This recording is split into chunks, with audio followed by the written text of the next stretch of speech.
Se você passou as últimas semanas congelado, em coma ou simplesmente não deu a mínima para todo esse fuzuê entre Rússia e Ucrânia, mas agora que a gasolina tá cara quer saber o porquê, esse vídeo é para você. Então senta aí que eu vou te explicar tudo em 5 minutos.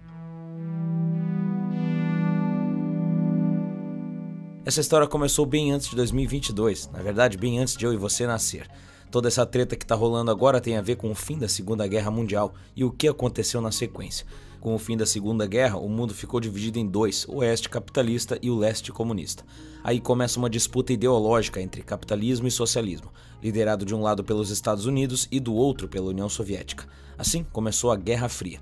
Era a Guerra Fria porque não declararam guerra oficialmente um com o outro, muito pelo medo das bombas atômicas. Ao invés deles se matarem, eles iam disputando outras coisas, como quem chegava no espaço primeiro, depois na Lua, Jogos Olímpicos, além de um monte de outras guerras por procuração, como são chamadas, como a da Coreia e do Vietnã, onde cada nação apoiou um lado. Em 89, a Guerra Fria acabou com a derrubada do Muro de Berlim e em 91 a União Soviética ruiu. A Rússia então virou brevemente uma democracia, perdeu seu status de potência e perdeu território, muito território. E é aí que as coisas se conectam. O Putin hoje tem quase 70 anos, ele nasceu em 52 durante a Guerra Fria e viveu nela por quase 40 anos.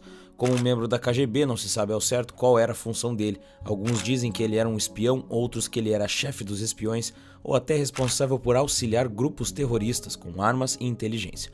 Segundo ele, a queda da União Soviética foi a maior catástrofe geopolítica do século. Com o fim da União Soviética, a Rússia passou a ser controlada por oligarcas. O presidente Boris Yeltsin era pouco respeitado e cedeu ainda mais poder a eles para se manter por lá. Putin começou sua carreira política como vice-prefeito de São Petersburgo, sua cidade natal. Como um bom criminoso, se associou aos oligarcas e seus antigos camaradas de KGB, além, claro, dos criminosos da região. Seus esforços garantiram o cargo de primeiro-ministro em 99, que logo o tornaria presidente com a renúncia de Boris Yeltsin.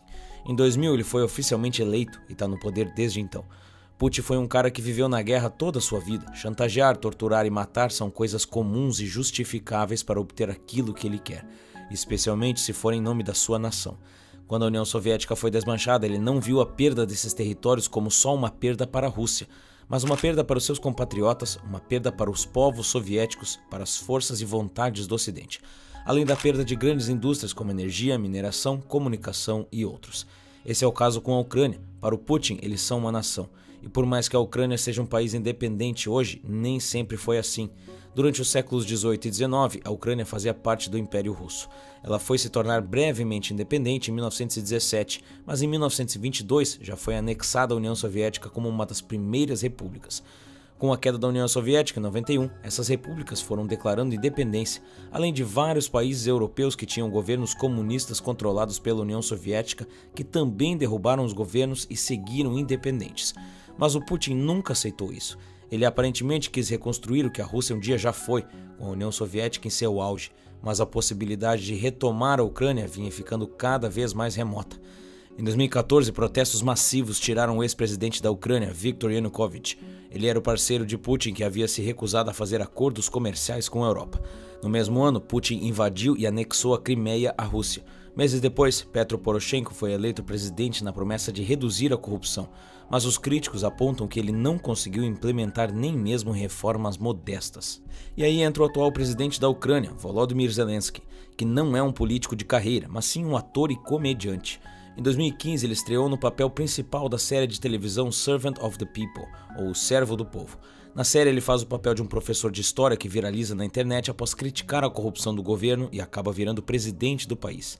Em 2019, ele cria um partido com o mesmo nome da série, se candidata a presidente e ganha as eleições. Sem o controle russo sobre a Ucrânia, o país toma outro rumo e, ao que tudo indica, iria entrar para a OTAN, a Organização do Tratado do Atlântico Norte. A OTAN é uma aliança de cooperação militar criada em 1955 pelos países pró-capitalismo com o objetivo de se protegerem contra ataques de outros países. Em resposta a isso, a União Soviética criou o Tratado de Varsóvia no mesmo ano, assinado na Polônia, com outras 7 repúblicas socialistas. Mas o Tratado de Varsóvia acabou junto com a União Soviética, enquanto a OTAN continuou expandindo, e é exatamente isso o porquê do Putin estar invadindo a Ucrânia agora. Se a Ucrânia entrasse para a OTAN, seu plano de reconquistar o território perdido ficaria ainda mais difícil, e pior ainda, colocaria tropas da OTAN nas divisas com a Rússia. Desde 2021, mais e mais tropas já vinham se formando próxima à fronteira com a Ucrânia, mas Putin negava qualquer intenção de invadir. Até que há algumas semanas ele fez suas demandas, e uma das principais era que a OTAN parasse de expandir e que movesse suas fronteiras militares de volta onde estavam em 1997, longe da Rússia. As forças do Oeste recusaram e, ao invés disso, reforçaram as fronteiras. Então, em 24 de fevereiro, Putin oficialmente invade a Ucrânia. Até o momento foram milhares de mortos, cidades invadidas, protestos ao redor do mundo e governos de diversos países condenando os atos de Vladimir Putin e ajudando a Ucrânia. Mas mesmo assim, todos estão tomando ações com cautela.